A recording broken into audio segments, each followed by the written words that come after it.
family business. Early on, at some point you get the sense that you could go into leadership, right? And earlier on, I was trying to think when I was young, what was the first experience or I had of leadership or power over others. And so I recalled this story when I was, I think, in P6, and the teacher leaves the room and says, "Hey, you're in charge, and I need you to write down all the names of the people that are doing." So by that point, my perception of leadership, of power, was strictly down to strength, so which didn't fit who I was, and it put me in a difficult position because I was expected to write down my friends' names and give them to the teacher. It was probably the most distressing evening I had in all of primary school. I remember that. And so I kind of shied away from it. So I bring this up because it was difficult. I didn't understand power.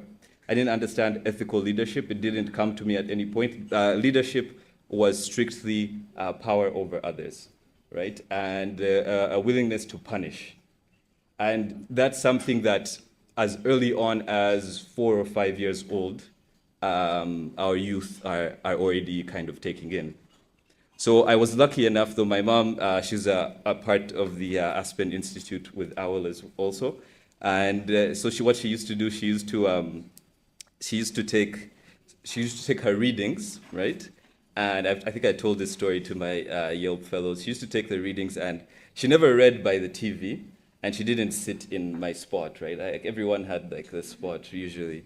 So, but there was a period of time when these readings just so happened to end up like where I was sitting, like constantly, right? So what they used to do is they have, at the Aspen Institute, she would explain, they had these text-based discussions. They would talk about documents, like I think the one Christine mentioned yesterday, which is what's the name of it? It's a Roosevelt speech, Man in the Arena, right? So she'd kind of leave those things lying around. And so, she's a bit, she's persuasive that way. She never told me to read them, but they just so happened to end up where I would find them. And so I began reading these texts, and this is kind of my introduction to ethical leadership.